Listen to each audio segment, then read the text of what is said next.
en 2000. Et j'ai fait mes études, enfin, j'ai continué mes études supérieures en France. J'ai fait un master et puis une thèse. Et depuis 2016, je travaille en tant que chargé de recherche au laboratoire Navier.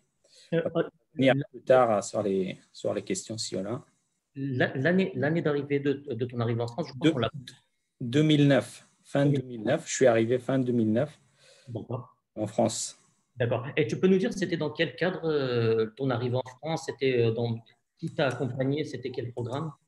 Alors, c'était en 2009. C'était enfin, dans le cadre d'un programme d'échange entre le KRG et la France.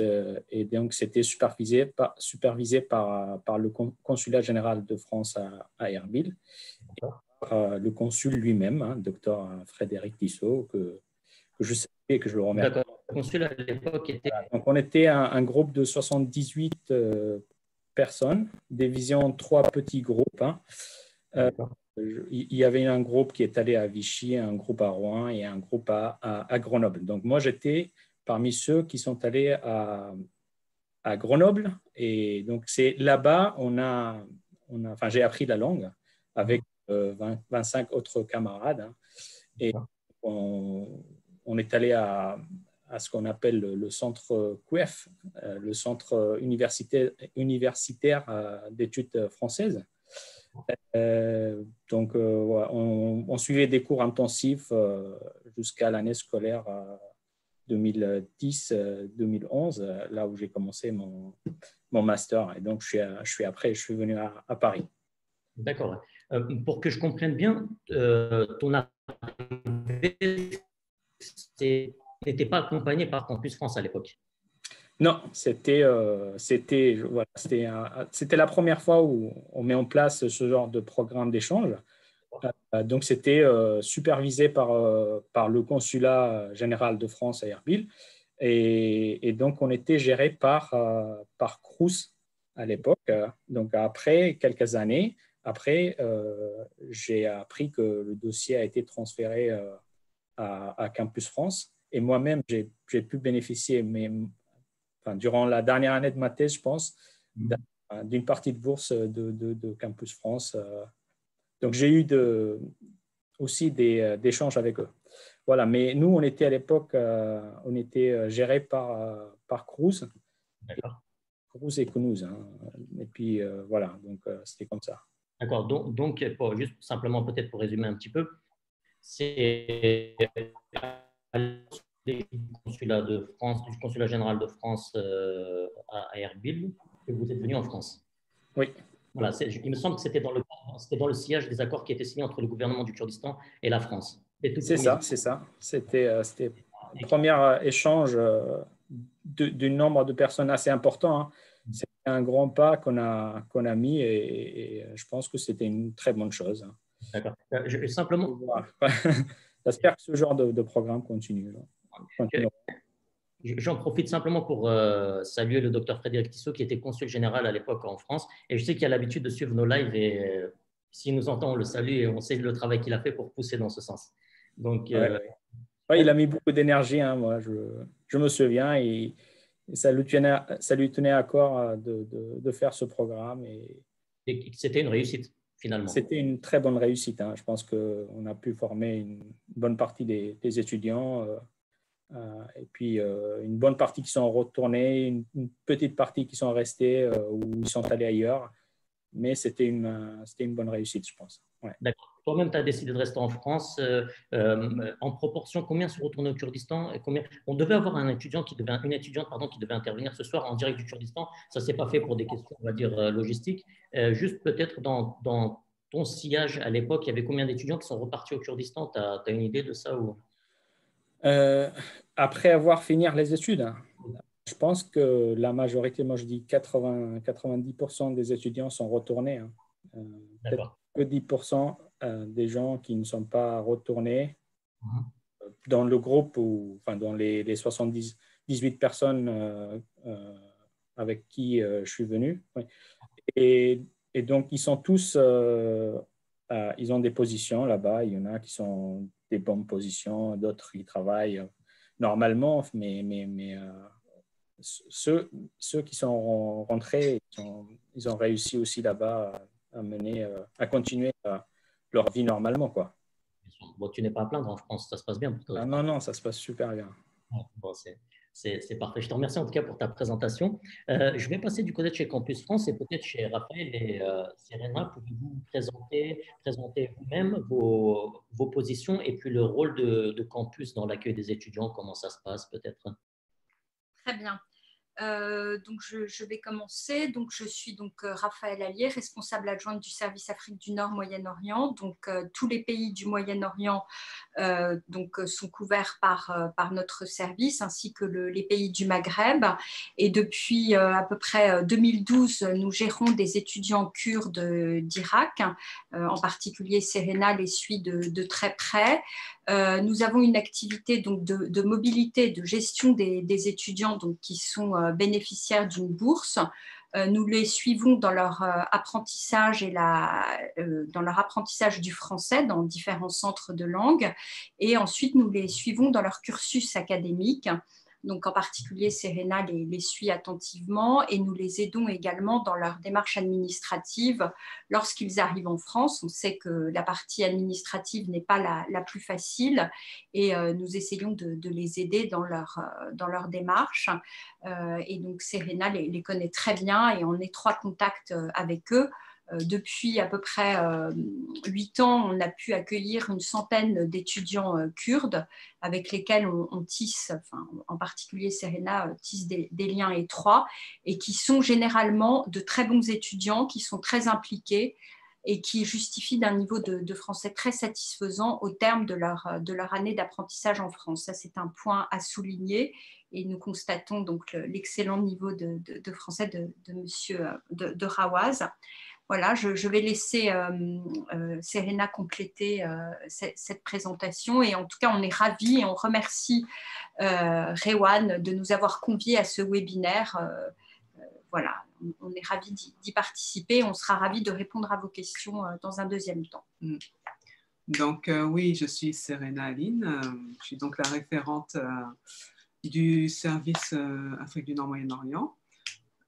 J'ai commencé à gérer le programme kurde en 2012 avec Madame Paulet à l'époque. Et effectivement, ils étaient une centaine, comme l'a dit Raphaël. Raphaël qui a à peu près tout raconté. Pardon. Anecdotes et de choses intéressantes à nous raconter, je pense. Après, ouais. Et non, mais c'est vrai, je la rejoins. C'est vrai que ce sont des étudiants qui sont assez surprenants dans leur capacité d'adaptation, d'apprentissage d'une nouvelle langue. Honnêtement, j'ai rarement vu, il y a très très peu de programmes, sur tous les programmes qu'on gère, j'ai rarement vu un taux aussi élevé de réussite. Oui. Linguistique et académique, je trouve que les Kurdes sont assez épatants. C'est flatteur pour Rawaz en tout cas. C'est très gentil, merci. Non, mais c'est vrai, vraiment. On y reviendra quoi qu'il en soit. Et je me tourne enfin vers Elulu Tourny, qui est chargé de mission Moyen-Orient à la région Île-de-France. Donc, Elulu, je vous propose de vous présenter votre mission, votre poste, peut-être des équivalences ailleurs, des choses que vous avez faites, avant de revenir ensemble sur le partenariat Île-de-France, région du Kurdistan. Très bien. Mais d'abord, je tiens à vous remercier, à remercier les organisateurs du webinaire, la représentation du GRK en France, en particulier Rewan Hussein de nous avoir invités, de nous donner l'opportunité de participer à ce webinaire. Merci beaucoup à Campus France, à Rawaz également, c'est très intéressant. Très heureux de pouvoir participer à ces échanges, d'autant que dans ce contexte qui est quand même particulièrement contraint, c'est toujours rafraîchissant et même vital, je pense, de pouvoir se concentrer sur des horizons plus doux, de maintenir le cap. Et je pense que c'est d'autant plus pertinent lorsqu'on va parler de la coopération entre la région Île-de-France et le gouvernement régional du Kurdistan, puisque, comme vous l'avez dit, cette coopération, elle est récente, elle est naissante, elle a été impulsée dans le contexte de crise il y a tout juste un an. Il y a eu d'autres éléments qui l'ont nourri, mais encore une fois, c'était une autre crise, pas régionale cette fois, mais mondiale, la crise sanitaire. Et je pense que, comme vous l'avez dit, il faut également maintenir le cap, avoir un horizon et pouvoir développer des projets qui s'inscrivent plus sur le long terme dans le cadre d'une coopération qu'on appelle la coopération décentralisée. Donc, je vous parlerai peut-être de ça, principalement. Également, peut-être très rapidement vous rappeler, comme vous voulez, hein, Rewan, peut-être faire un tout petit point sur, d'un point de vue en fait, d'une collectivité territoriale, pour voilà, vraiment marquer la complémentarité de mes propos avec Campus France, qui ont une vraie expertise dans le domaine de la mobilité étudiante. La région, en tant que collectivité, est le chef de file de l'innovation, de l'enseignement supérieur et de la recherche depuis 2015 avec la loi NOTRe. Et à ce titre, elle est tenue d'élaborer des schémas régionaux de l'enseignement supérieur, de la recherche et de l'innovation, ce qu'on appelle le SRESRI, c'est pas très facile à prononcer. Et donc, l'exécutif actuel a effectué un premier SRESRI qui est valable de 2017 à 2021, qui est consultable sur le site de la région Île-de-France. Et vous verrez que sur le volet de l'enseignement supérieur et de la recherche, l'objectif principal, un des objectifs en tout cas, c'est de favoriser l'attractivité, de faire de la région une référence mondiale en matière de sciences, de technologie, d'enseignement. Et pour attirer donc les meilleurs étudiants, la région se dote de moyens. Elle met en place des bourses pour des étudiants, pour des chercheurs principalement, et également elle met en place des moyens importants pour améliorer les conditions d'accueil des étudiants étrangers en Île-de-France. Alors on y reviendra peut-être tout à l'heure de manière un peu plus détaillée. Et s'il y a des questions spécifiques, je pourrais aussi réorienter vers mes collègues qui sont véritablement en charge de ces services-là. Mais voilà, il y a un service qui s'appelle Access, qui est financé par la région Île-de-France, qui dispose de 4 sites en région Île-de-France pour les étudiants internationaux. Et il s'agit en fait de faciliter leur arrivée en France à travers, Rawaz en a parlé tout à l'heure, des cours de français, mais également des facilités administratives, donc pour obtenir un titre de séjour, des inscriptions dans les administrations, que sais-je. Et il y a également des facilités de logement avec la Maison Île-de-France qui a été bâtie dernièrement sur le campus de la Cité internationale de Paris. Voilà pour les éléments, on va dire, propres à une compétence régionale. Et peut-être que dans un second temps, je pourrais vous parler d'un aspect qui est plus de mon expertise, de mon quotidien, qui est la coopération décentralisée, où là, sur le volet universitaire, il peut y avoir également des projets très ambitieux qui sont menés, mais sur une logique peut-être un petit peu différente qu'une logique d'un point de vue d'une collectivité territoriale, puisque là, il s'agit vraiment d'un co-développement entre les deux partenaires sur une approche assez long terme. Je vais y venir justement, j'aurai une question dans ce sens, ça sera dans un second temps. Je vais y venir. Pour repartir vers notre exemple du soir, qui est l'exemple de Rawas, j'aimerais peut-être, Rawas, que tu nous racontes, à ton arrivée, comment est-ce que tu as été prise en charge? C'est-à-dire parce qu'on sait que la question de la langue est importante, on sait qu'à l'époque, Campus France n'était pas forcément là. Tu t'es senti, toi, en tant qu'étudiant kurde, qui peut-être n'était très peu sorti à l'époque du Kurdistan, comment est-ce que tu t'es senti? Comment tu as perçu la prise en charge? Et puis, quel était ton regard global sur la France, sur la société? Comment ça s'est passé pour toi? Quand je suis arrivé en France, bien évidemment, je ne parlais même pas un mot en français. Et donc, on était accueillis par M. Delamarie, Ali Delamarie, le représentant du gouvernement actuel, et qui a eu la gentillesse de venir nous chercher à l'aéroport parce qu'on vraiment, on ne savait pas comment faire. Hein. Et je pense qu'il y avait aussi un petit manque d'orientation. Enfin, on ne nous avait pas bien expliqué qu'est-ce qu'il faut faire. On nous a juste dit, ne vous inquiétez pas, il y aura quelqu'un à l'aéroport à venir vous chercher. Et donc, quand on est arrivé, il y avait M. Delamarie qui nous attendait à l'aéroport. Je me rappelle, là, on est arrivé. À l'époque, tu étais en charge des étudiants. Et donc, il nous a accompagnés. On est allé à Grenoble. Donc, c'était comme ça notre arrivée.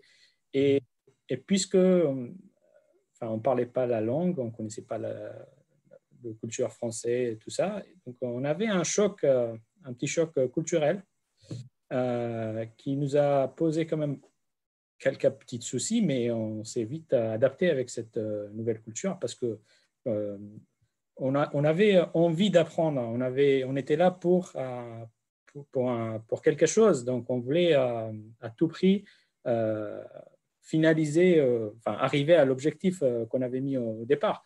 Donc, tout ça, on a travaillé sur nous-mêmes et on a pu réussir à dépasser tout ça. Mais ce n'était pas facile. Hein. C'est sûr, c'était un truc vraiment spécial. Bien évidemment, il y avait quelques étudiants qui sont retournés au Kurdistan parce que voilà, ils se sont rendus compte que c'était pas si facile que ça. Donc, mais ça, c'était juste une petite partie des gens qui sont retournés. C'est tout à fait normal, hein, un petit pourcentage sur 78 personnes, ça me paraît tout à fait normal. Donc, c'est des gens qui ont abandonné en cours de route parce que peut-être que dans cette première vague, je pense que le fait qu'on ne nous avait pas bien expliqué les choses, peut-être si on avait ces explications, eux, ils ne venaient pas. Donc, une fois ils sont rendus sur place, ils ont vu comment ça fonctionne, ils ont vu que c'était pas pour eux ces genres de programmes. Donc, il y a quand même des différences culturelles assez importantes. Donc, ce n'est pas facile pour quelqu'un qui arrive comme ça en France de s'adapter tout de suite à une situation tout à fait différente. Maintenant, au Kurdistan irakien, je suis très content parce que ça s'évolue très, très vite. Hein. Mais à l'époque, on n'avait pas de carte bancaire, on n'avait pas d'assurance, enfin, il n'y avait rien. Donc, on ne savait pas qu'est-ce qu'il faut faire. Au niveau administratif, on a eu pas mal de problèmes parce qu'on ne savait pas qu'est-ce qu'il faut faire. Quelqu'un qui arrive en France, normalement, ils savent. Hein. Maintenant, il y a des documents sur Internet, il y a un tas de documents qu'on peut lire pour savoir qu'est-ce qu'il faut faire à notre arrivée, tout ça. Mais à l'époque, il n'y avait pas tout ça. Donc, il fallait que quelqu'un nous explique. Donc, cet quelqu'un, c'était heureusement M. Delamarie qui était là bien avant nous et qui a eu déjà pas mal d'expérience. Et lui-même, il a fait à peu près le même chemin que nous avons suivi. Donc, il nous a expliqué autant que possible ce qu'il faut faire, mais le reste, on l'a découvert par nous-mêmes. Et donc, il y avait des petits soucis. Oui, parce que c'était vraiment la première, on va dire, vague étudiante, la première fournée, entre guillemets, qui arrivait, que c'était pas encore très bien huilé la mécanique. C'était pas tout à fait ça. Voilà. C'est peut-être ça qui a poussé à la nécessité d'une collaboration avec Campus France derrière aussi. Je pense que l'idée, c'était que les étudiants bénéficiaient de l'accompagnement Campus France. Donc, pour le coup, je lance nos amis de chez Campus. Comment s'est passée votre première prise en main d'étudiants? Je sais que c'était un peu compliqué. Comment, Serena, toi qui à l'époque était, Raphaël peut-être arrivé un peu plus tard. Enfin, comment est-ce que ça s'est passé? La prise en main du programme, au début, oui, c'était un peu compliqué parce qu'effectivement, il y a la majorité des étudiants avaient du mal à comprendre le système de fonctionnement. Même si avant leur arrivée, ce qui est normal, hein, même si avant leur arrivée, ils avaient reçu un document qu'on appelle le Pass Campus France, où on essaie d'expliquer, en tout cas de résumer les points les plus importants qui pourraient les aider au cours de leur séjour. Et c'est vrai qu'à partir du moment où ils arrivaient, non seulement il y avait le choc culturel, mais il y avait aussi ce problème avec l'administration française qui était assez lourd pour eux. Et je me souviens que j'en voyais parfois tous les jours qui venaient me voir à Campus France parce qu'ils étaient vraiment perdus. Donc, j'ai essayé d'être là le plus possible, mais c'est vrai que c'était très, très compliqué parfois pour eux. Mais la plupart ont tenu et se sont accrochés. Je ne me souviens pas vraiment qu'il y ait beaucoup d'abandon. Ouais, d'abandon, il me semble pas, ou peut-être un ou deux, mais il n'y en a pas eu beaucoup. La plupart se sont accrochés jusqu'au bout, et même si c'est vrai qu'au début, c'était pas évident. Il y a quand même une question qui est primordiale dans la question des échanges étudiants, c'est la langue.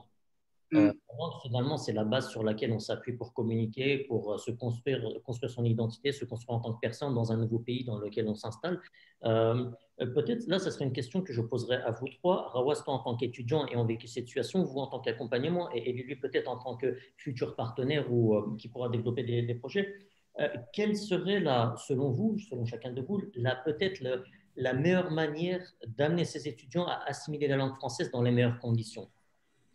Certains pourront parler de famille d'accueil, d'autres pourront parler de centre intensif. Quels sont vos points de vue là-dessus, à vous trois, et les idées que vous avez dessus?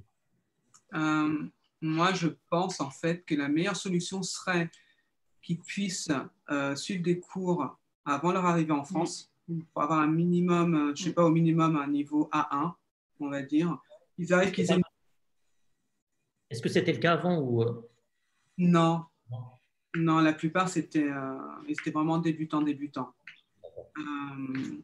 Donc, oui, qu'ils aient un petit niveau de français, qu'ils arrivent et qu'ils soient effectivement, on va dire, au moins 3 à 6 mois en famille d'accueil.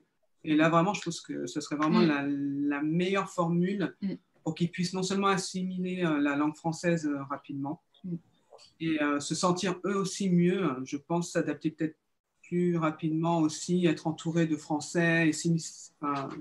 Mais il peut y avoir ce côté choc culturel aussi dans la famille d'accueil, c'est-à-dire que ce n'est pas forcément les mêmes modes de vie, ce n'est pas les mêmes habitudes, je ne sais pas.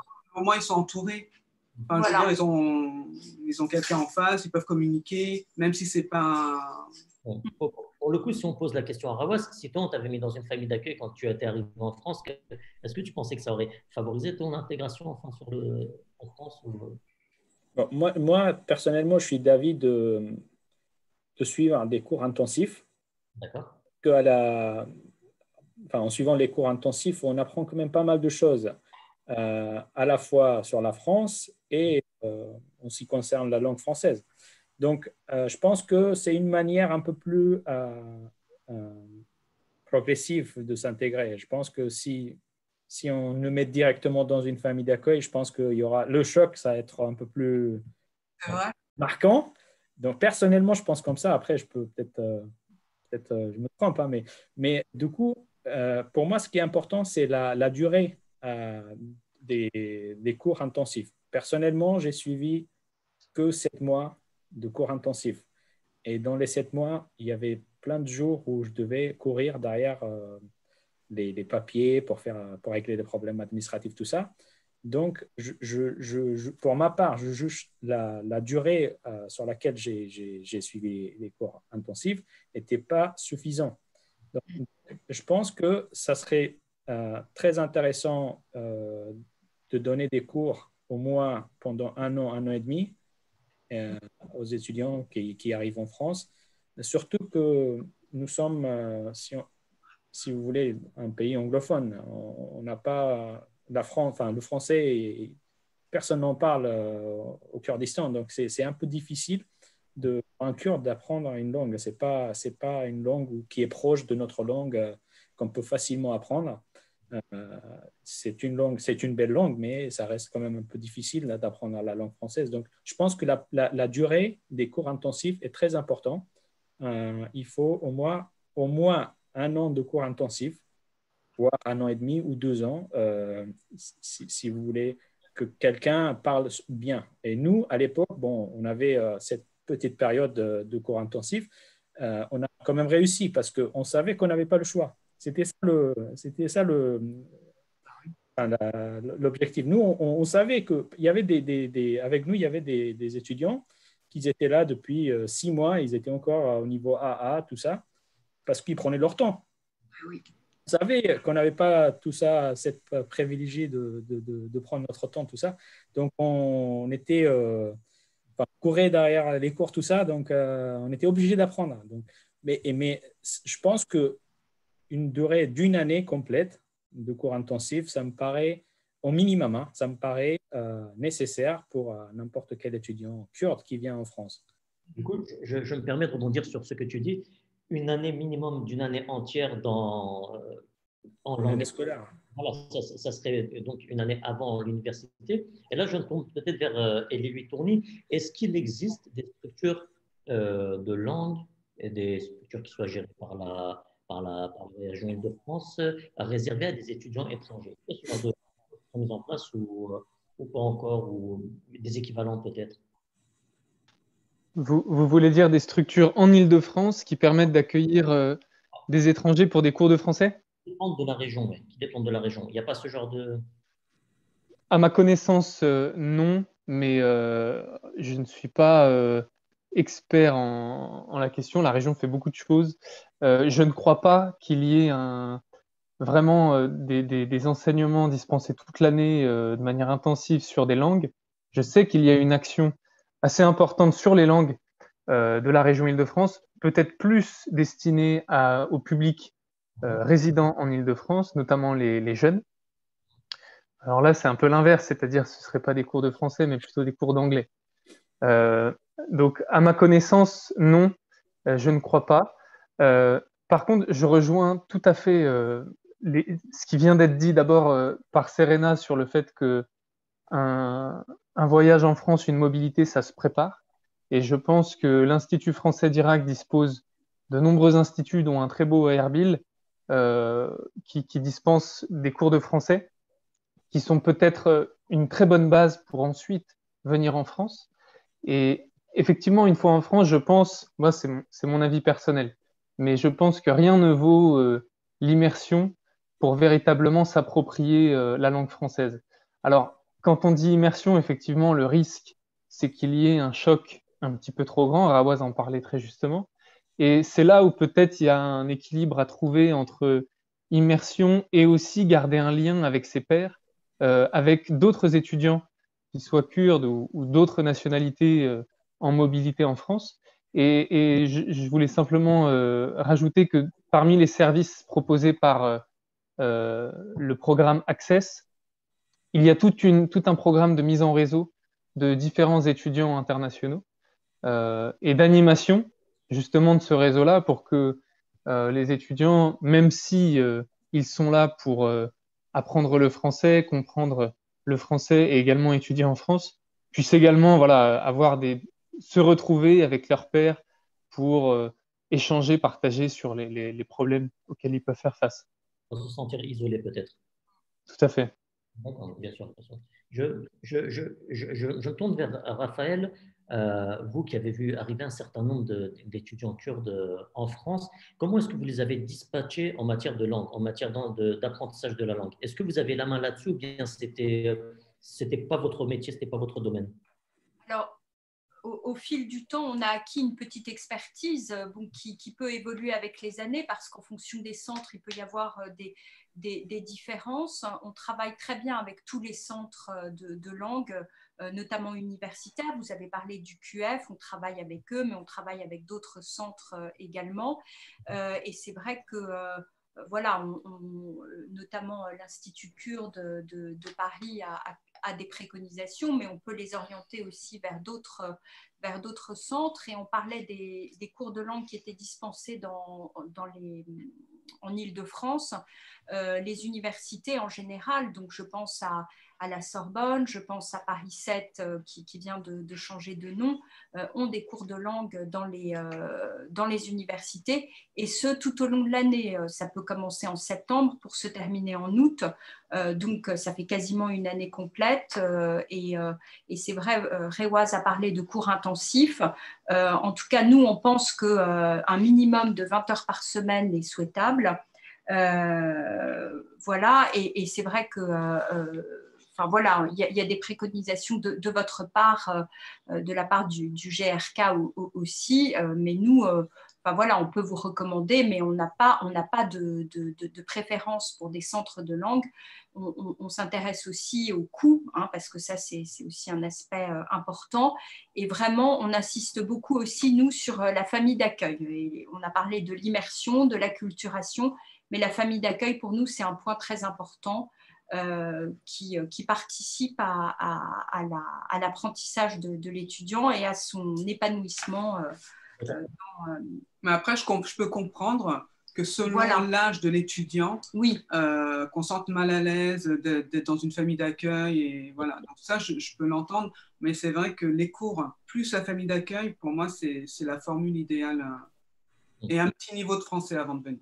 Oui, c'est important, c'est important. Enfin, on voit que même peut-être sans niveau de français, certains ont surmonté les difficultés, mais l'idée, c'est pas non plus les faire souffrir pour les prochaines arrivées. On est là pour, voilà.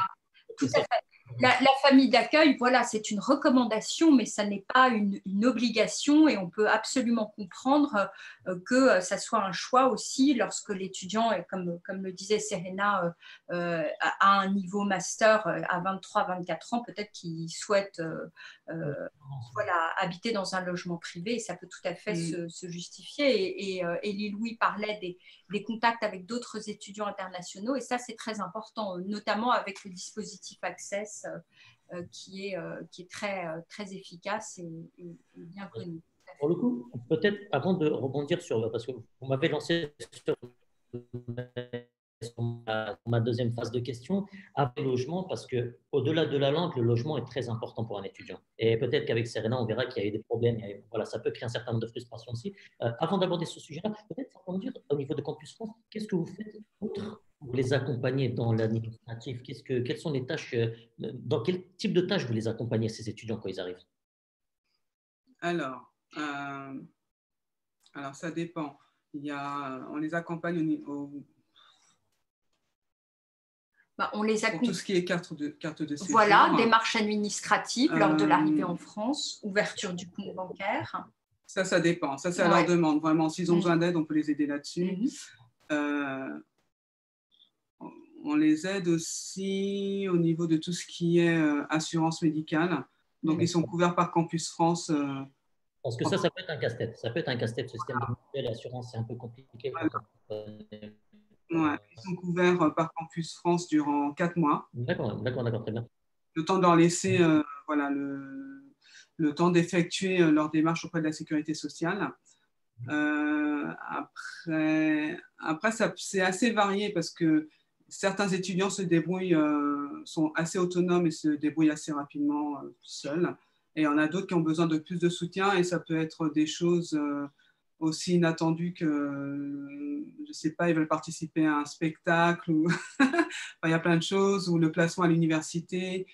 C'est un aspect important. Voilà, c'est assez large en fait. Leur nounou, en fait. Vous êtes un peu leur nounou.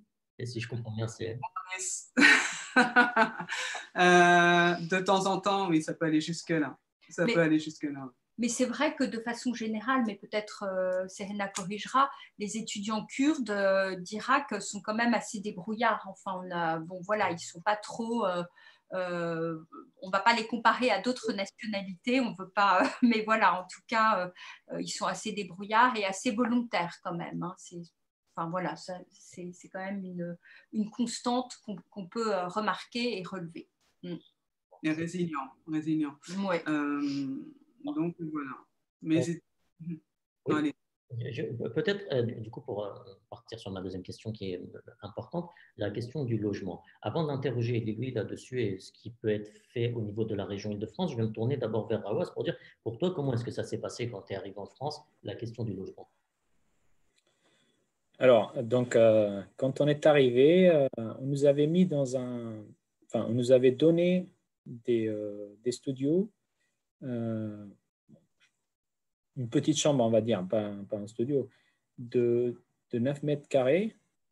Pour nous, c'était un choc parce qu'on vient tous de familles où à la maison, on a 200 mètres carrés. Le minimum, c'est 100 mètres carrés. Donc, on s'est retrouvé avec un logement de 9 mètres carrés. Donc, c'est vrai, c'est peut-être une bêtise qu'on a fait, mais on a tous refusé d'aller dedans parce que c'était vraiment, c'était pas bien pour nous, quoi. D'accord. Et donc, on a passé une nuit à l'hôtel. Donc, après, M. Delamarie a pris contact avec Crous et après, ils nous ont donné des logements un peu plus grands, 12 mètres carrés, 16 mètres carrés, des logements comme ça. Studio de 12 mètres carrés, de 16 mètres carrés, mais on avait un petit studio, quoi. Mais je sais que la plupart du temps, chez les étudiants, surtout qui viennent du Moyen-Orient, la question des sanitaires est un petit peu compliquée quand les sanitaires sont pas. Je sais que ça peut poser des. Voilà, enfin, du fait de partager des toilettes et des douches avec les autres, c'était un choc pour nous. On ne pouvait pas, enfin, c'était un truc où on n'avait jamais fait, donc c'était difficile. Et du fait qu'on était un groupe, bah, on s'est dit que bah, finalement, c'est pas possible pour nous. On préfère de rentrer que de faire ça. Et finalement, Crous était compréhensible et ils nous ont trouvé une solution. Dans les studios, on partageait uniquement la cuisine. Enfin, c'était un studio où on avait des douches, des toilettes, des dents, mais la cuisine, on partageait. Bon, on s'est dit, OK, il n'y a pas de problème. Et à Grenoble, c'était difficile de trouver des studios, surtout qu'on est arrivé fin septembre. C'était pas évident. L'année scolaire avait commencé, donc il n'y avait plus de logements disponibles. On ne pouvait pas choisir comme on voulait, quoi. Donc c'était aussi, enfin, je comprends aussi la question. Donc ça a été un peu. Mais maintenant que tu connais mieux le contexte français, tu sais qu'il y a une crise à ce niveau-là des logements étudiants, c'est un petit peu compliqué. C'est-à-dire que c'était pas dirigé. Parfois, les étudiants ont du mal à trouver des logements, quelle que soit l'origine de l'étudiant, qu'il soit français ou non. En France, c'est un petit peu. Il y a eu des efforts qui ont été faits dans ce sens, mais dans certaines régions, ça peut être compliqué. Donc, vous avez compris que ce n'était pas spécialement dirigé contre vous. Oui, bien sûr. Mais le plus important, moi, je pense que le plus important, maintenant, c'est Campus France qui gère les étudiants kurdes. Le plus important, c'est de les informer, de dire comment ça se passe. C'est très important d'expliquer, ou peut-être aussi KRG, qui diffuse des documents en kurde, qui explique toute cette procédure, dire, voilà, si vous allez en France, ça se passe comme ça, vous aurez un logement comme ça, vous aurez tel papier à faire durant l'apprentissage de la langue. Enfin, toute liste, un checklist à donner aux élèves, d'expliquer et de les montrer les bons exemples qui ont réussi, de dire, voilà, les étudiants qui ont réussi, ils ont suivi ce chemin, et si vous suivez ce genre de chemin, bah, vous allez réussir. Sinon, c'est à vous de prendre la responsabilité. Et je pense qu'à partir du moment où tout est bien expliqué, tout est bien communiqué, je pense que les étudiants, avant de venir en France, déjà, ils prennent dans leur tête une décision. Est-ce qu'ils vont venir en France ou pas? S'ils viennent en France, je pense que le choc culturel, enfin, le choc culturel et les problèmes administratifs, ils vont être beaucoup moins, ça va s'alléger, quoi. Je pense que ça serait une très bonne chose de très bien communiquer avec les élèves afin de réduire cette choc qu'ils vont avoir à leur arrivée. Très bien, merci. Du coup, je me tourne vers Élie Louis. Au niveau de la région Île-de-France, vous nous avez parlé d'un certain nombre de logements qui sont mis à disposition à des étudiants étrangers à site universitaire, il me semble. Est-ce que vous pouvez nous en dire plus? Comment ça se passe, dans quel cadre?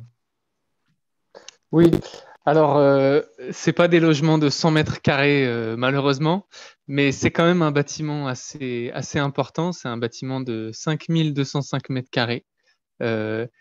Donc voilà, qui a été construit il y a 3 ans, je crois, de mémoire, au sein de la Cité internationale universitaire de Paris, et dont 50% des chambres de la maison sont réservées pour des publics accueillis dans le cadre des programmes financés par la région.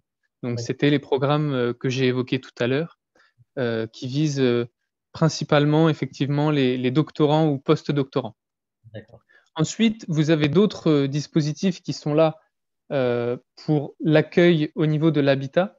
J'ai parlé du dispositif Access.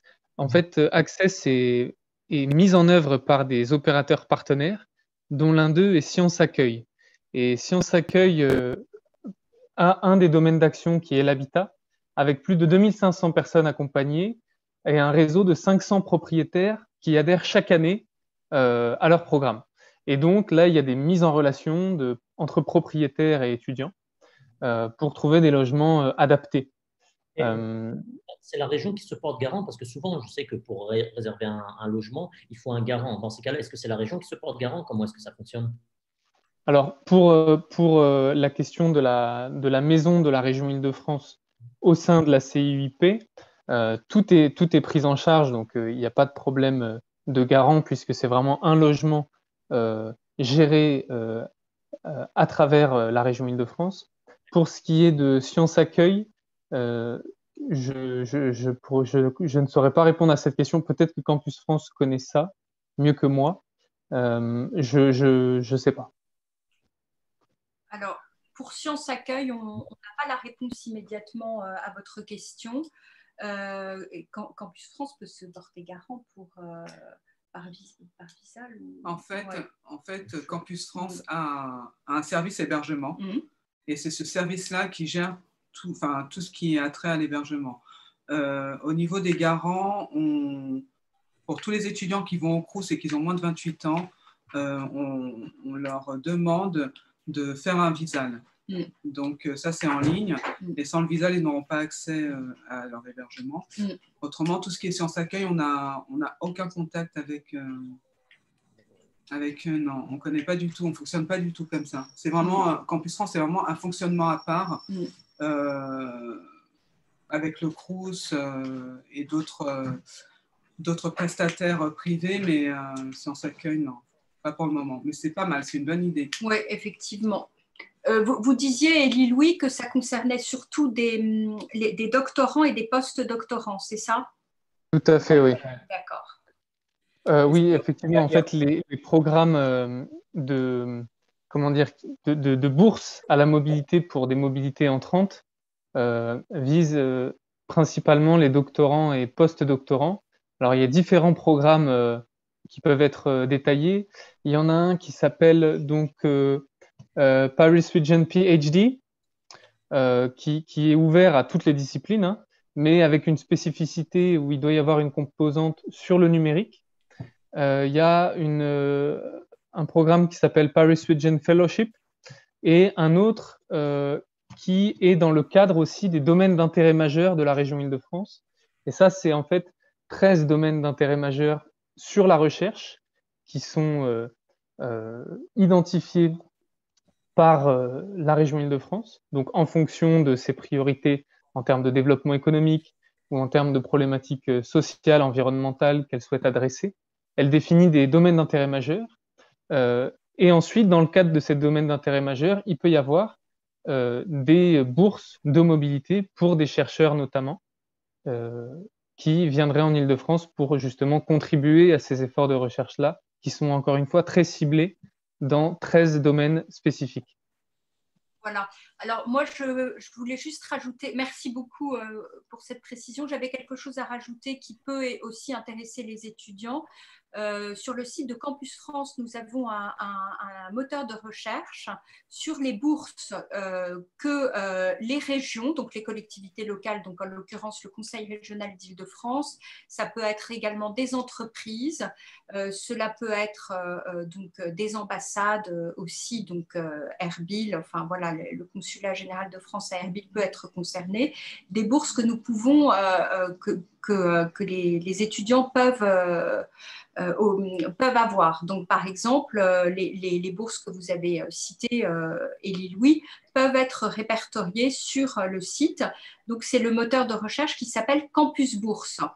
Vous cliquez sur le site de Campus France et ce moteur de recherche est mis à jour régulièrement et vous cliquez, vous recherchez par mots-clés, donc ça peut être Conseil régional d'Île-de-France, cela peut être d'autres collectivités, mais en l'occurrence, très certainement, ces bourses peuvent être répertoriées sur le site de Campus France. Ça peut être un outil intéressant pour les étudiants qui veulent étudier en France, voilà, pour tous les étudiants internationaux.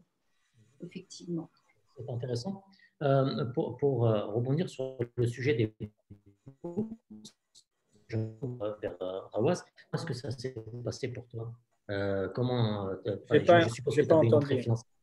Au niveau des bourses, comment est-ce que ça s'est passé pour toi? Qui prenait en charge tes bourses et comment ça se passait? Alors, en 2009, quand on est arrivé, chaque étudiant recevait une bourse de 950 €. D'accord. Tu étais payé par mensuel et le reste, la sécurité sociale, les inscriptions, tout ça, c'était pris en charge par Crous. La Donc, bourse de 150 euros a été versée par le gouvernement français ou par le gouvernement c'était versé par le gouvernement français, kurde. kurde? Ouais.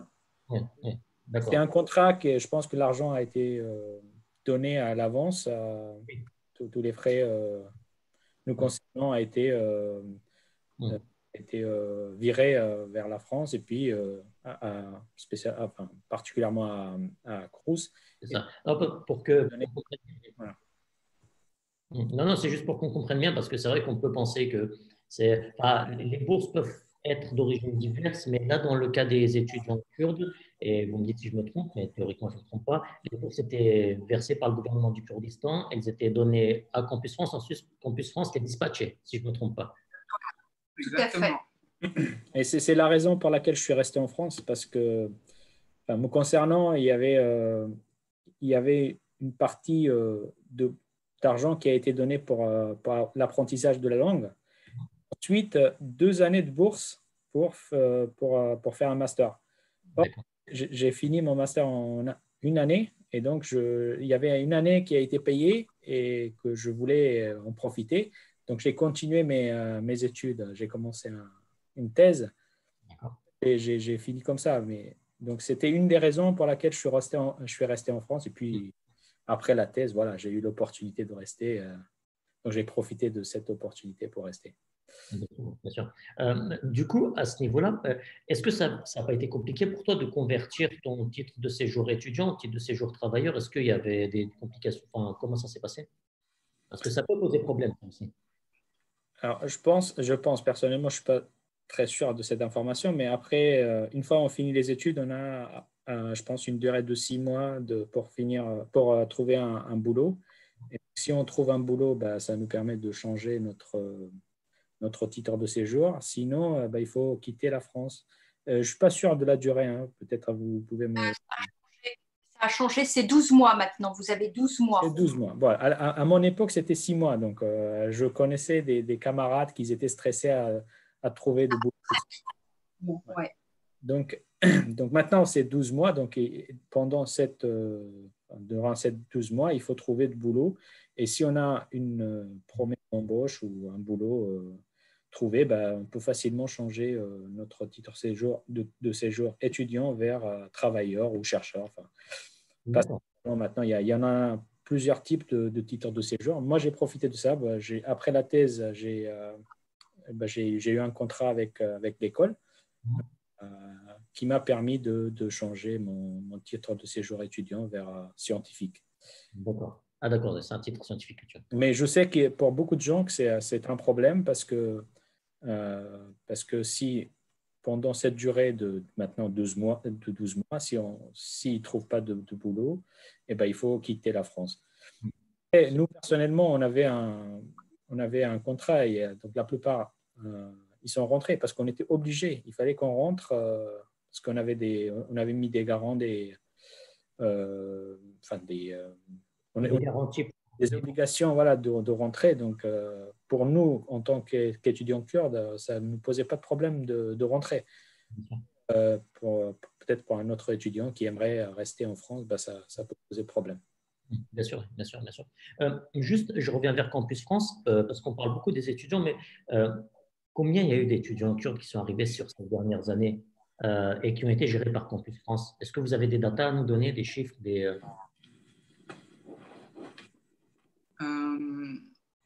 des chiffres exacts, on ne les a pas. Parce qu'il y avait beaucoup de... En fait, le programme est passé par des premières mains au début, donc il y a eu le CNUS, on l'a récupéré après. J'ai un collègue qui a pris le programme avant que moi je le reprenne, donc voilà. Et on n'a pas tous les chiffres, mais on sait qu'il y en a une bonne centaine. Ouais, c'est ça, une bonne centaine à peu près. Mais on n'a pas le chiffre exact, malheureusement. plus gros contingent, je pense. C'est l'un de nos plus gros contingents, oui, tout à fait. C'est l'un de nos plus grands, mais ce n'est pas le plus gros. D'accord, très bien. Je me tourne vers Élie Tourny, donc. On parlait en début de ce webinaire du partenariat qui a été voté en assemblée régionale l'année dernière, me semble-t-il, et qui sera théoriquement signé courant l'année prochaine. Enfin, avec le Covid, c'est un petit peu compliqué, mais voilà. Qu'est-ce qu'on peut envisager en termes, sur le plan académique, en termes d'échanges étudiants entre la région du Kurdistan et la région Île-de-France? Qu'est-ce qui est faisable? Et peut-être nous donner des exemples, des équivalents que vous faites avec d'autres pays. Qu'est-ce qui peut se faire? Bien. D'abord, pour rappeler, peut-être, pour faire une petite parenthèse sur l'esprit de la coopération décentralisée, qui est quand même assez différente d'une coopération universitaire classique entre deux universités. La coopération décentralisée donc, vise un partenariat entre deux collectivités partenaires. Là, en l'occurrence, c'est la région autonome, le gouvernement régional du Kurdistan et la région Île-de-France, sur une idée vraiment de co-développement, donc avec ce principe de réciprocité, d'enrichissement mutuel et de partage d'expertise. Partant de là, il n'y a pas très sincèrement de limite ni de modèle pour développer une telle coopération. Tout dépend en fait des besoins de chaque partenaire et également des expertises de chaque partenaire. Alors, pour vous donner une idée, par exemple, des types de projets qui sont menés dans le cadre d'une coopération décentralisée, et si on parle de la région Île-de-France, effectivement, beaucoup de projets de coopération décentralisée vont viser une expertise propre à la région Île-de-France, notamment celle de l'aménagement. C'est pas le sujet qui nous intéresse ici, mais voilà, juste pour vous donner une idée, ça peut être voilà, la région Île-de-France qui dispose d'une expérience et d'une expertise en aménagement à travers son organisme associé, l'Institut Paris Région, et va, avec son partenaire, définir des projets qui permettent de l'appuyer, mais aussi en retour d'enrichir également l'Institut Paris Région. Vraiment, j'insiste sur l'aspect réciprocité, puisque pour l'aspect universitaire, c'est également la règle lorsqu'on parle de programmes de coopération universitaire, c'est souvent d'appuyer des partenaires locaux, donc ça peut être des universités ou des agences universitaires, que sais-je. Tout dépend encore une fois du maillage local du partenaire et de son organisation. Donc d'appuyer ces universités-là pour faire émerger des partenariats, des projets avec des idées d'échange d'étudiants, d'enseignants, peut-être quelquefois des projets qui impliquent également des étudiants français qui partent à l'étranger, d'autres qui viennent. Vraiment, tout dépend, tout est possible. Peut-être pour vous donner un exemple très concret, sur le Moyen-Orient, un exemple très récent avec le Liban. Donc, comme vous le savez, le Liban est dans une situation très compliquée, à la fois économiquement, socialement et politiquement. En plus, il y a eu l'explosion du 4 août qui n'a rien amélioré. La région Île-de-France, dans ces conditions, a souhaité mettre en place une aide exceptionnelle à ses partenaires universitaires francophones, donc les deux universités emblématiques du Grand Beyrouth, puisque la coopération entre la région est menée avec la municipalité de Beyrouth. Donc, les acteurs sont très logiquement identifiés au sein de Beyrouth. Donc, deux universités francophones, l'USJ, Université Saint-Joseph, et l'ESA, École supérieure des affaires de Beyrouth, qui sont deux universités francophones dont le modèle principal repose sur des partenariats académiques avec des universités francophones et principalement françaises. C'est d'autant plus vrai pour l'ESA, puisque l'ESA est gérée par la Chambre de commerce de Paris-Île-de-France. Et donc, la région Île-de-France a décidé d'attribuer des bourses exceptionnelles pour les étudiants donc libanais, inscrits au Liban, mais qui,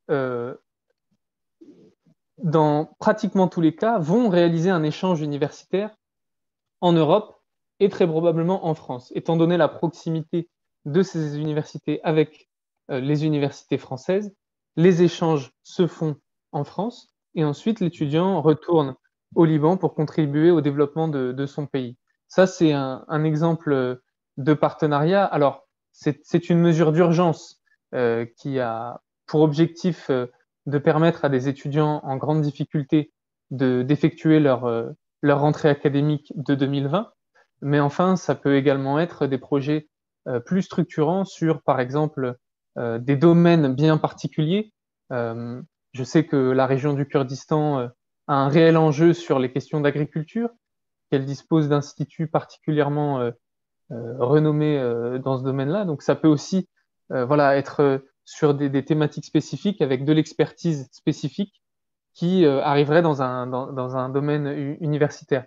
Donc c'est pourquoi voilà, c'est un peu difficile pour moi de répondre de manière très précise à votre question, puisqu'en réalité, tout dépend du besoin du partenaire et également des expertises qui peuvent enrichir les deux partenaires.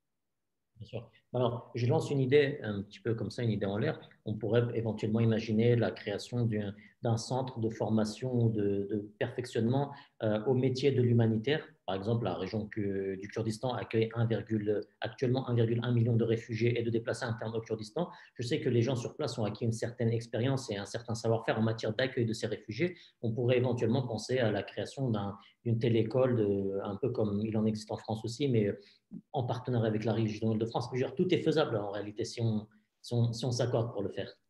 Absolument. Et là, d'ailleurs, avec votre exemple, on voit bien qu'il ne s'agit pas simplement d'une expertise qui serait française et qui irait de manière descendante vers son partenaire, mais là, pour le coup, il s'agirait effectivement d'une expertise qu'a développé le Kurdistan irakien, j'ai envie de dire malheureusement, avec les différentes crises auxquelles il fait face, et auxquelles pourraient bénéficier également des personnes françaises. Et donc là, il y aurait une mobilité qui serait dans l'autre sens, avec par exemple des travailleurs humanitaires français qui iraient se former au Kurdistan. Oui, effectivement, ce serait une très belle idée. Parce qu'il existe des grosses créer pour le coup comment dire, des filières académiques allant dans ce sens, et puis ça pourrait s'articuler autour d'échanges étudiants. Enfin, il y a des choses intéressantes à faire, je pense, à ce niveau-là. Faut le temps et faut la volonté de le faire, il faut la volonté politique, mais je pense qu'il y a des choses intéressantes à faire Tout à fait. à ce niveau-là. Oui, vous voulez rajouter peut-être? Non, simplement, voilà, pour dire, même si ce n'est pas le sujet principal de ce webinaire, puisqu'on parle uniquement des étudiants kurdes qui viendraient en France, mais vraiment, l'idée de la coopération décentralisée, c'est vraiment cette idée de réciprocité, et donc vraiment un échange allant du Kurdistan irakien vers la France devrait nécessairement impliquer également d'autres échanges. Donc, c'est pourquoi l'idée que vous venez de lancer est particulièrement pertinente. Merci. Je vais revenir peut-être vers des futurs projets et faire un point sur ce qui pourra se faire, etc. Je vais parler à Roaz, mais d'abord, je vais partir vers Campus France. Au niveau de Campus France, où est-ce qu'on en est avec ces échanges étudiants?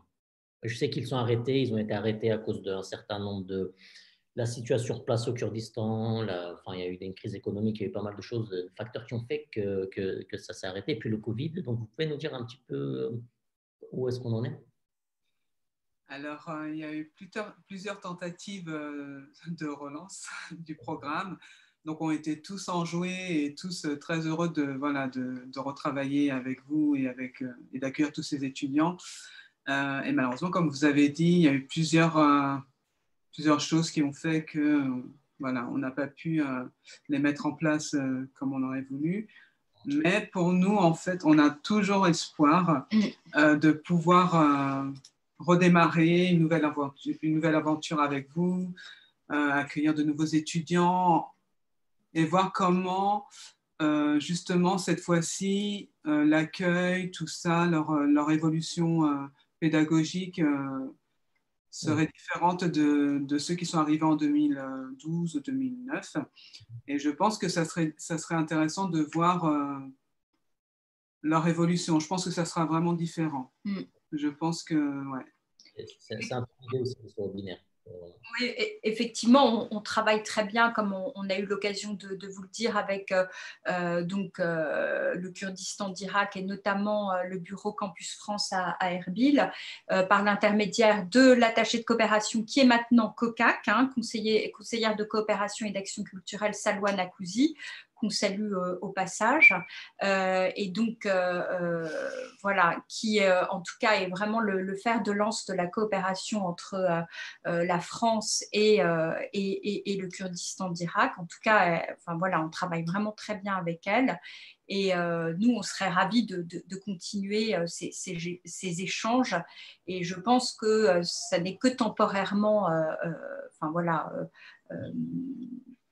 en statu quo, et vraiment, enfin voilà, à la fois notre direction et je pense vous, Rewan, et voilà, les différentes parties prenantes et Monsieur Delamary ont très envie de continuer la coopération et une convention. Nous, voilà, on serait absolument ravis de continuer ces échanges. Mais Rewan, c'est à vous de nous dire. On va travailler.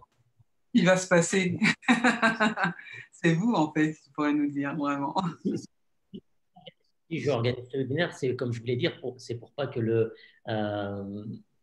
disons, c'est pour qu'il y ait de la continuité.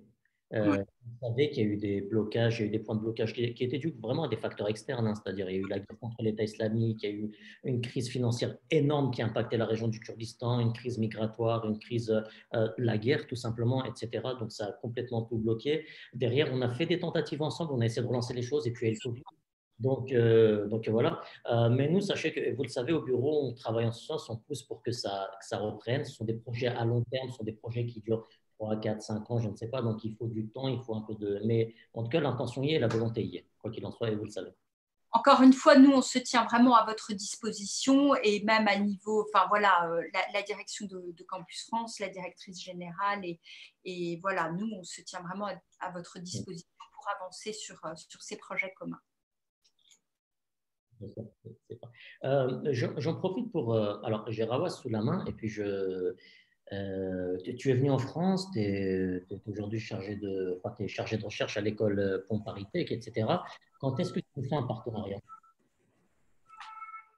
Quand est-ce que Tu nous fais un partenariat entre Pont-Paris-Tech et peut-être avec la région, et peut-être avec Campus France ou d'autres, et la région du Kurdistan, comment?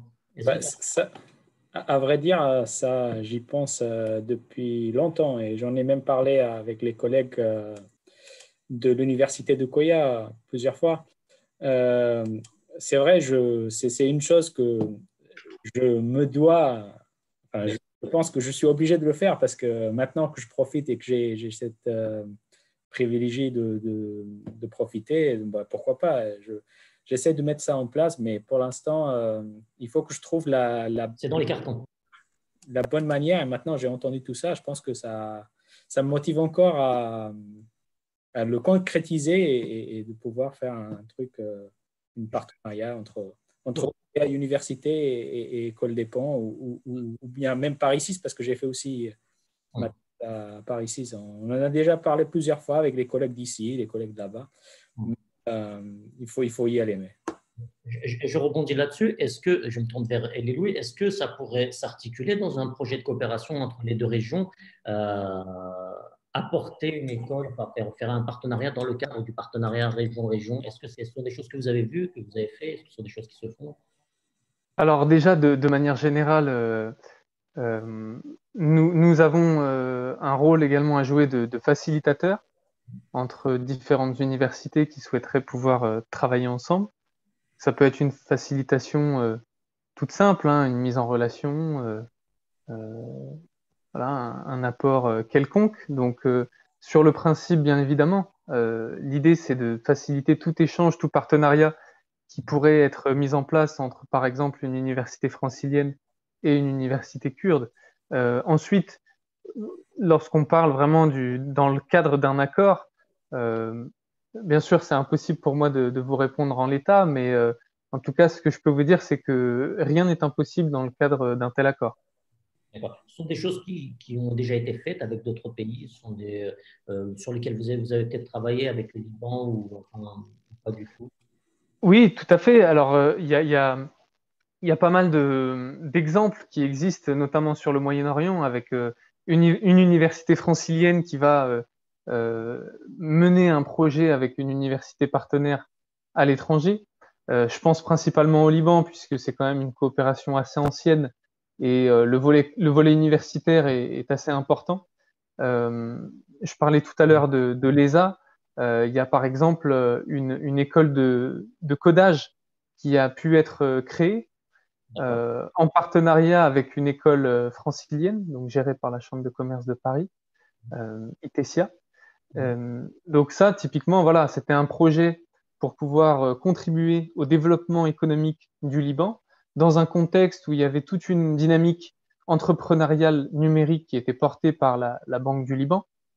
Donc c'était vraiment, comme je le parlais tout à l'heure, vraiment un souhait de nos partenaires locaux, de la municipalité de Beyrouth, de pouvoir développer des formations techniques qui permettraient d'appuyer les créateurs d'entreprises, les startups.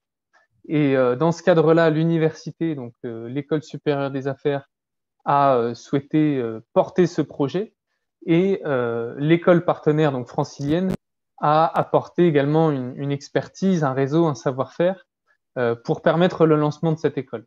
Donc oui, tout à fait, c'est tout à fait ce genre de projets qui peuvent être mis en œuvre. D'accord. C'est un peu ce pourquoi on fait ce webinaire, on va dire, ce soir. Et on arrive à l'heure et 10 minutes de webinaire. Je vais vous laisser la parole à chacun d'entre vous. Il y a peut-être des questions que je ne vous ai pas posées et que vous jugez importantes, peut-être des points que vous voulez éclaircir. Oui, bien sûr. Je commence par Raphaël, tiens. Voilà, merci. Non, on a pas mal parlé de l'apprentissage de la langue française qui est quand même nécessaire pour suivre un cursus académique et universitaire en France.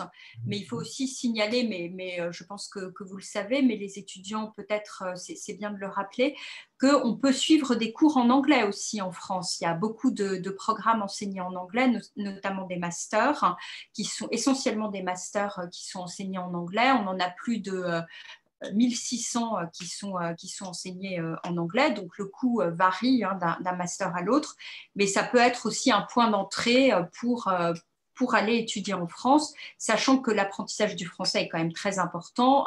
Voilà, mais en tout cas, vous avez la possibilité aussi de suivre des cours en anglais en France. Voilà.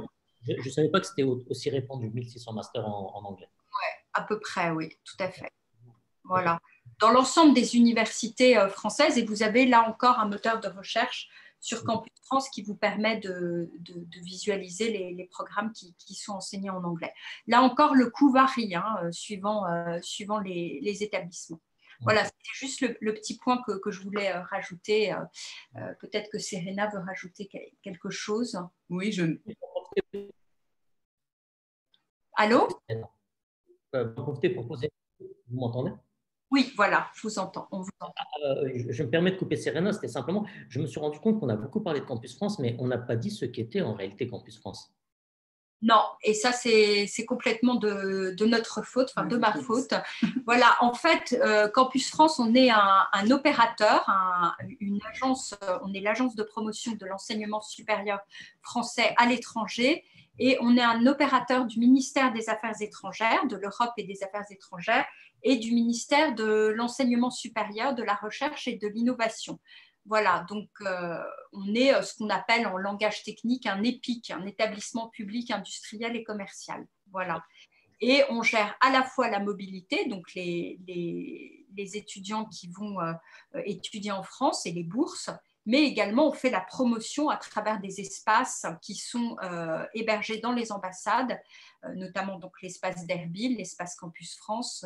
Donc on fait la promotion de l'enseignement supérieur français. Voilà. Okay. Et on peut-être ajouter. Oui, je me demandais, pour faciliter l'arrivée des prochains étudiants, est-ce que vous aviez pensé à créer une sorte de club avec les alumni ou... Non. Peut-être que ça serait... C'est une bonne idée, ouais, c'est une bonne idée. Non, mais c'est vrai. Non, je sais pas. C'est une très bonne idée, c'est une très bonne idée. Parce que comme ça, comme vous parliez de cette liste à compléter, je pense que ça serait facile aussi, ça serait plus facile s'il y avait ce club déjà créé en France, avec ceux qui sont restés en France ou je ne sais pas. Et du coup, ça ferait un point d'ancrage pour les nouveaux arrivants. Il y aurait Campus France et il y aurait vous aussi, et ça pourrait peut-être qu'ils sentiraient peut-être plus à l'aise avec vous, on serait là, mais voilà. Ça serait pas mal aussi d'avoir ce refuge. C'est une très bonne idée. effectivement. D'accord. Ben, Rawaz a l'air intéressé. Je pense qu'il va poser les bases du club des alumni. Avec les- Ah ben, enfin, si on a besoin de moi, je suis toujours là, hein. Ce qu'il a fait à l'époque, Monsieur Delamarie pour nous, ben, je suis prêt à faire la même chose pour ceux qui arrivent. C'est bon à savoir, en tout cas. Est-ce que peut-être tu voulais ajouter quelque chose, une question, enfin, un détail, quelque chose qui te semble pertinent et important d'aborder avant qu'on se quitte, peut-être? Euh, non, moi j'ai trouvé, juste simplement dire peut-être un dernier mot, j'ai trouvé notre expérience très enrichissante. Ça nous a permis d'apprendre sur nous-mêmes, plus sur nous-mêmes, sur les autres, d'avoir un esprit encore plus ouvert et surtout de se former très bien académiquement. Donc pour cela, j'espère que ce genre de programme d'échange continue. Et, mais pas uniquement dans une sens, hein. Moi, je veux bien voir demain des étudiants. Enfin, je sais qu'il y a une partie. Enfin, Il y a des choses qui se font. Il y a des choses qui se font. voilà. Dans les deux sens, hein, j'aimerais voir aussi les étudiants français qui vont aller au Kurdistan pour faire leurs études. Là. Voilà, donc voilà. Et je tiens à vous remercier encore une fois pour Merci à toi d'avoir parler de participé. mon expérience. Et je me tourne vers Elie Louis. Peut-être tu as des choses que tu voudrais aborder qui m'ont échappé. Non, alors c'est peut-être pour prolonger un peu ce qui a été dit et pour ouvrir sur d'autres potentiels sujets, effectivement, peut-être qu'un second webinaire sur la question un peu pendante de celle qu'on a traitée aujourd'hui, qui est vraiment la mobilité de Français allant au Kurdistan irakien. Je pense que c'est également tout à fait important puisque on le voit bien, Serena le suggérait et Rawaz est très intéressé. Je pense que les étudiants qui font des mobilités à l'étranger sont des ambassadeurs en fait de leurs universités et de leur pays. Et la région Île-de-France a cette même idée, toujours dans le même objectif d'attractivité de ces universités. Elle encourage les étudiants franciliens allant à l'étranger en mobilité à devenir des ambassadeurs en fait de la région. Et donc il y a des trophées étudiants ambassadeurs pour mettre en œuvre des projets permettant de resserrer des liens ou même bâtir des ponts entre leurs universités donc d'appartenance et les universités qui les accueillent. Et donc je pense que voilà, c'est cet aspect-là que je voulais peut-être souligner, qui est encore une fois dans la réciprocité, puisque c'est crucial à mon avis. Voilà.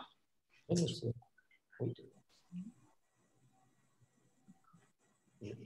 Je pense qu'il y a des informations qui viennent de chez Campus France, non? Oui, juste, on a un service France Alumni donc à Campus France. Bon, effectivement, Elie Louis a parlé tout à l'heure du Liban. On a beaucoup d'étudiants libanais qui sont sur France Alumni et on pourrait envisager donc de créer France Alumni Kurdistan et avec Rawaz qui serait l'ambassadeur enfin s'il l'accepte bien sûr, qui serait l'ambassadeur de ce club France Alumni. Voilà, donc c'est une réflexion à avoir et c'est vrai que c'était une bonne idée de la part de Serena d'en parler. Voilà. Rawaz, la balle est dans ton camp. Ah, avec plaisir, pourquoi pas. Le pauvre, on va vous donner du travail. On avait su. Non, mais ça sera avec plaisir, hein. Non, ce serait vraiment... C'est une bonne chose, hein. Je trouve ça très intéressant et pourquoi pas. Faudrait voir comment mettre tout ça en place, mais... Bon, très bien. C'est parfait. Avant de me quitter, je vais simplement, en tout cas, dans un premier temps, je vous remercie. C'était court, mais en général, on ne peut pas faire plus long parce que les gens ne suivent pas forcément un programme qui fait plus d'une heure 10. C'était intéressant. On est resté en surface, mais ça, c'est le temps qui le veut. Peut-être qu'on pourra faire d'autres webinaires avec des sujets beaucoup plus pointus, des projets sur lesquels on pourra se lancer, etc., dans un avenir proche ou moyen. En tout cas, je vous remercie d'avoir répondu présent, aussi bien toi, Rawaz, Raphaël, Serena et puis Elie Louis. J'en profite aussi pour annoncer les prochains webinaires. Un des prochains webinaires en kurde, ce sera sur la chaire de kurdologie à l'INALCO. Normalement, c'est dans les cartons, je n'ai plus la date exacte, mais ça se fera et ça sera en langue kurde. En français, nous allons avoir un webinaire historiquement sur la situation des Françaises qui sont installées sur place au Kurdistan. On va avoir un webinaire avec l'évêque de Zaho et Ahmedieh, Monseigneur Rabban, qui parlera de la situation des chrétiens en Orient et notamment au Kurdistan, dans la région du Kurdistan. Ça sera aussi intéressant. Alors, ça sera 2-3 jours avant Noël. La date aussi n'est pas choisie au hasard. En janvier, nous aurons Jessica Giraud, la responsable de la mission archéologique française au Kurdistan, qui va nous parler de tout un tas de découvertes qu'ils font sur place. C'est passionnant. Donc voilà. Je vous remercie encore une fois. Merci d'avoir pris le temps et puis on reste en contact. De toute manière, on se connaît bien maintenant. Merci beaucoup. Merci beaucoup, merci. Merci bien. Bonne soirée. Au revoir. Au revoir.